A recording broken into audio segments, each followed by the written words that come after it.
au niveau de la banlieue Kër Massar notamment même autopont bi nga xam ne récemment lañ ko ubbi à la circulation autopont boobu pour nga yëg ci ce matin y a eu d'énormes difficultés parce que ndox mi dafa nekk de part et d'autre.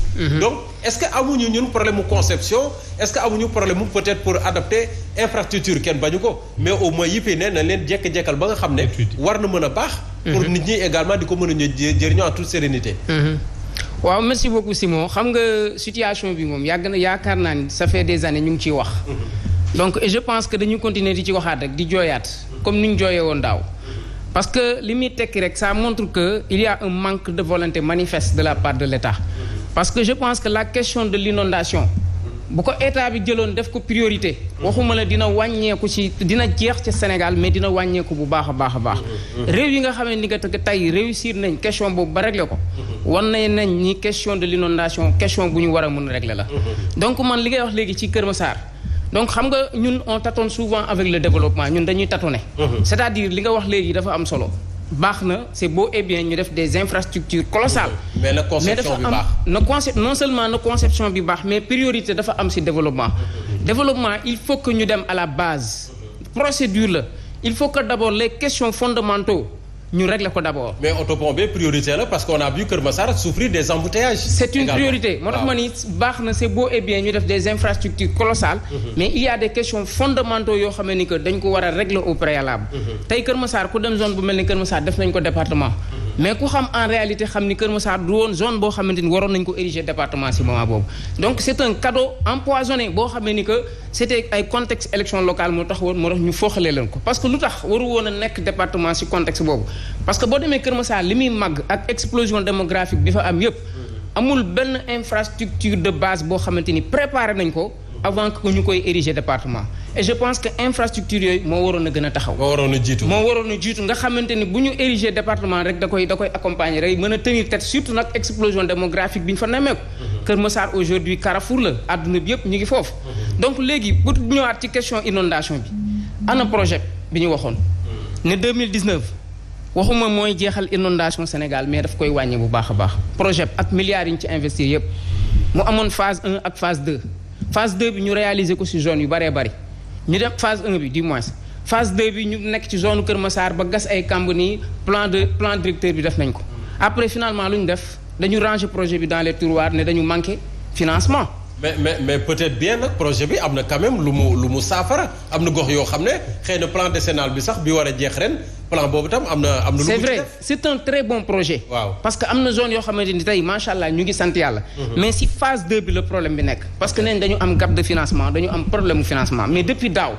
boobu ba léegi mënuñu ko régler kon moo tax ma ni dafa am un manque de volonté manifeste de la part de l'État et je pense que phase 2 bi tey bu fekkoon ni régler nañ ko zone yooyu ngay wax ay Kër Massar ak yooyu waxuma ni du am inondation mais inondation bi dina wàññeeku bu baax a baax donc loolu c'est des questions yoo xam ne que dañ ko war a régler aujourd'hui il y a des milliards gaspillés un peu partout dans le monde au Sénégal surtout nag ci campagne électorale bi mais milliards yooyu lu ci bëri mënoon nañ ko investir préparer parce que gouverner aussi c'est préparer c'est préparer. élection daa bokk ci réew nag. voilà mais aussi tamit bu ñu sàgganee Simon.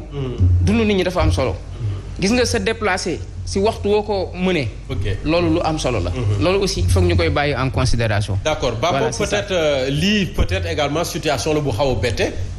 C'est vrai que la météo peut-être a alerté depuis 2 ou 3 jours wala même hier soir pas plus tard mais xëy na lii tam xëy na ni taw bi wàccee suuf si tam mandiwuloon ndox woowoon na et puis ndox bi peut-être du yàgg googu xëy na peut-être. mais Simon. waaw bett kan la bett.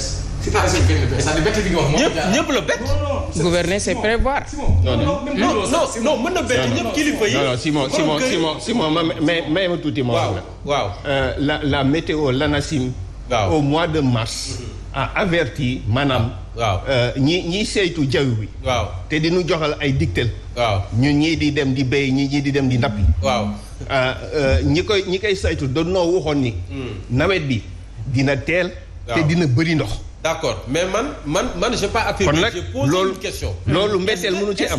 est-ce que bettuñu j'ai posé une question il faut savoir écouter j'ai posé une question j'ai pas affirmé voilà est-ce que finalement bettul ñi nga xam ne ñoo waroon jël ay décisions bettul ñi nga xam ne dafa bett ñi nga xam ne fagaruwuñu de betteel bi du kenn ko dul ci nga xam ne dañ koy wax waaw mais du déglu d'accord tey loolu lañ fi gis loolu moo fi am. mais gouverner c'est prévoir. warul la bett booy gouverner dara warul la bett. yow da ngaa am ay kër da ngay am ay kër liggéeyukaay yoo xam ne da nga am ay kër liggéeyukaay yoo xam ne ñu ngi lay jox ñu ngi liggéey seen liggéey di ko jaaral yoon. Sénégal ay fonctionnaires yu émérite ñoo fi nekk. ñu mën liggéey ñoo fi nekk.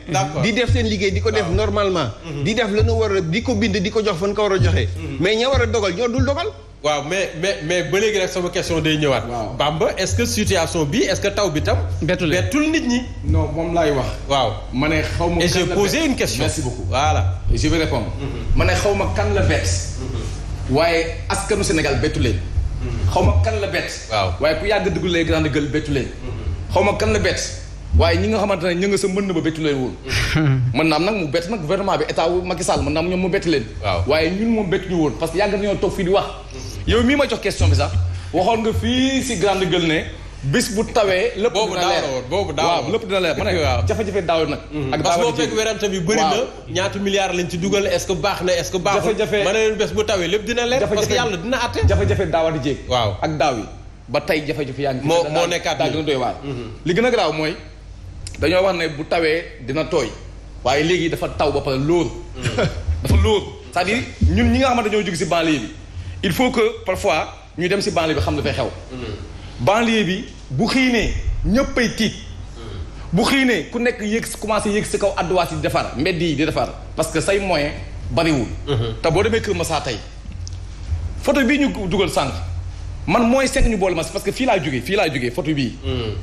da ngay gis ne bu nawet amee nit ñi dañuy tellement que parce que amul benn acte boo xamante ne posé nañ ko si gouvernement Macky Sall boo xamante ne concret na si wàllum inondation si wàllum mbënn bi yaa ngi wax sànq ay projet pour fàtte plan décennal bi. waaw xam nga maa ngi ñëw damaa ñëw dama ne projet yi fi am yëpp day nekk ay projet yoo xamante ne l'idéologie elle est bonne mais la pragmatique reste à désirer. da ngay gis ne dañuy teg ay promobile dañuy teg ay yeneen ay plan décennal mais tey wax ma ban gox la inondation yi ak ñi ñuy déglu ñuy seen wax ma ban gox si Sénégal si Ndakaaru Ndiaye la projet yu Macky Sall si wàllum inondation la faj c'est-à-dire ce sont des problèmes transférés benn exemple Kër Massar dañoo andi li nga xamante ne problème transféré merci beaucoup ce sont des problèmes transférés autrement mais problème yi bii bu ñu ko fànqee am na bu gën a grave bu génn dañoo wax ne Kër Massar dañoo andiwoon li nga xamante ne moo di pont bi pour que juste autopont bi pour que juste que circulation bi mën a fluide pour que embouteillage mën a wàññeeku mais xam nga nu mu fa jur dafaa ju mën na bu doy waar parce que autopont bi ndox ba mu jeté fa mu ko sànni si gox goxaan daa fees dell ba léegi nit ñi fi mu toll tey jii nii am na ñoo xamante ne tey dinañ añee si mbedd mi am ñoo xam tey xamuñu fu ñuy teg seeni bool beneen bi mooy yaa ngi wax sànq ne si côté BRT bi lañ doon liggéey am na loo xam ne si même liggéey bi nii dafa am ay jafe-jafe waaw mooy pétali bi dagg si Kër Massar bi si Kër Massar bi li nga xamante ne moo di tunnel bi moom moo effondré wu nii may waxee nii fi dafa ndox ma woon jaar foofa bloqué wu ndaxte liggéey bi xaw ma lan mooy problème liggéey bi mais en tout cas foofu am na jafe-jafe nga jël nga xamante ne Thiaroye sur Mer la ñu wax mais Thiaroye actuellement est dans les eaux nit ñi dañuy xuus génne seen i dàll summi seen i dàll génne seen i tànk di xuus si biir ndox mi te li gën a garaaw mooy dañuy dox si fi nga xam mooy si kaw tali bi si li nga xamante ne moo di station bi xamoo ba xam di nga dajante courant xamoo ba xam électricité dina am yooyu yëpp ñu koy bàyyi nga dem li nga xamante ne moo di Pikine Diack Sao nit ñaa ngi si biir ndox yi Simon man damay bëgg a demander parfois est-ce que Macky Sall réellement le président Macky Sall yow xam nga li xew si réew mi président Macky Sall laay wax ne xam na ko daaw demoon na Kër Massar dama bëgg demander président Macky Sall na xuppi bëtam xool Sénégal xam ne askan Sénégal dañoo sonn les gens sont fatigués moom bu fekkee ne am na ñu mu yónni ngir yàlla na jëm a fexe ba xam ne projet yi mu teg nii yu bëree bëri fajoogul ndaxte lu tax ma ne fajoogul mooy fii lañ fi génne ay milliards wax ne dañuy faj li nga xamante ne moo di wàllu ndox mi milliards yooyu anamu fan la nekk Sénégalais ñi nga xam ba xam lan nga si faj lan nga si def au contraire ñun gis ñu sax solution si mbënd bi yaa ngi wax ne encore dafa nga plan décennal wala inondation yi inondation yi lan la jural Sénégal lan la andi comme solution gis ñu ko tey le pire mooy da ngay jéem a ñëw tey fi mu toll li nga xamante ne moo di si banlieue bi ñoom tey bu ñu gisee tey politiciens yi di ñëw ne dañuy def ay campagne de venir fa aéré te tey lii nii Salamone ban politicien moo toogoon tey waxoon ci wàllum inondation yi que lii nii samay programme la lii samay vision la parce que politiciens yi leader politique yi souvent ñoom dañuy wax seen i bëgg-bëgg mais dañuy fàttali ne askan bi am na yeneen jafe-jafe yu ñu am te loolu la ñuy xaar si ñoom. sincèrement actuellement problème mu mën bi problème inondation yi politicien wala homme politique bu mën a andi ay solution moom la Sénégalais yi di xaar. d'accord dinañ ci ñëwaat auditeurs yi internautes yi téléspectateurs yi waxoon naa leen que sànq on attendait monsieur Ousmane Ndiaye de la cellule de communication de Benno Bokk Yaakaar waxoon naa sànq ne ñun ñooy jéggalu parce que on vous a pris peut-être au dépourvu juste pour remplacer beneen coalition boo xam ne néew fi woon mais c'est votre deuxième présence fii ci plateau bi monsieur Ndiaye ñu lay nuyu di la dalal. man lay fay di la remercier également ci sa promptitude parce que tu as tout fait pour être là. man lay fay Simon di nuyu aussi l'ensemble des. Bokar Bamba Serigne ak ton co-débatteur El Hadj Diop de buntu bi ci plateau bi. waaw même si muy mel ni man benn dëkk laa nekk parce que aussi yenn kaddu yi bi ñu ko déggee aussi ñun ñi di ko qualifier réew mi. yow tu es déjà dans le vif du sujet day mel ni nekkatuñu Sénégal. yow tu es déjà dans le vif du sujet di wax ne rek aussi politique baax na. di wax ne aussi ku nekk aussi war na mën a joxe appréciation am. mais na lépp nekk objectivité parce que aussi sénégalais yi ñuy déglu. am nañu xel ci réew mi lañ nekk. xam nañu lu président def ak lu mu deful. xam nañu lu situation bi mel. xam nañu aussi lu ñuy dund seen i gox parce que ñun ñëpp ci ay gox lañ dëkk. d'accord donc vraiment loolu amul lu may wax di la féliciter aussi ci liggéey bu am solo bi ngay def. à travers cette émission. ñoo ko bokk ça nous permet peut-être d'entrer juste dans le vif du sujet parce que yaa ngi ñu fekk ñuy wax ci tawu Ndakaaru tey ak yenn jafe-jafe yi nga xam ne indi na ko fii indi na ko fële yéen ban appréciation ngeen ci am yow particulièrement parce que xëy na également mbir mi impacté na la wala impacté say nit. waaw Simon comme ni nga ko waxee xam nga tey mbirum inondation au niveau de Dakar. bu ñu koy analyser. il faut d'abord ñi bàyyi xel benn mbir mooy Dakar du 2012 lañ ko sànc. commencé wul 2012. merci donc Dakar commencé wul ci biir Macky Sall di ñëw ci. merci donc Dakar avant même 1960 am na ay sàncuwaay. tey tu prends beaucoup de quartiers ou beaucoup de grandes communes comme Kër Massar avant 2012 lañ koy installé. léegi may laaj tey installation ñëpp xam nañ ne plan urbanistique moo war a précéder dëkkuwaay. te loolu boo xoolee état yu fi nekkoon peut-être aussi c'est les services de l'état ñoo war a délivrer loolu ñoo war a saytu loolu. tey ñooñu la ñu war a pointer du doigt parce que y a eu beaucoup de quartiers à Dakar qui se sont installés sans le respect des normes urbanistiques. donc tey dëkkuwaay dëkk bu mel ni Kër Massar dëkk bu mel ni beneen commune wala benn gox bu demee ba sànc bi pare ñuy doog a mën a ñëw état doog a mën a ñëw pour bëgg a régler les questions d'urbanistique et d'assainissement loolu mënta doon lu yomb. donc loolu aussi il faut que aussi bu ñuy apprécier les questions d'inondation au niveau de la région de Dakar ñi koy fàttali. di fàttali ne bu quartier yooyu ak communes yooyu ñu ñuy ne tey c'est des quartiers qui sont impactés bu ñu koy sànc benn plan urbanistique amu fa loolooy dëkk. donc tey le président de la République lorsqu'il est arrivé au pouvoir en 2012 c'est ce qu'il a compris il a compris que du yomb et le président il n'a jamais dit que il va régler la question des inondations une bonne fois pour toutes si benn fan waxu ko. raison pour laquelle en 2012 le plan d'urgence dont vous parlez décennal de 777 milliards.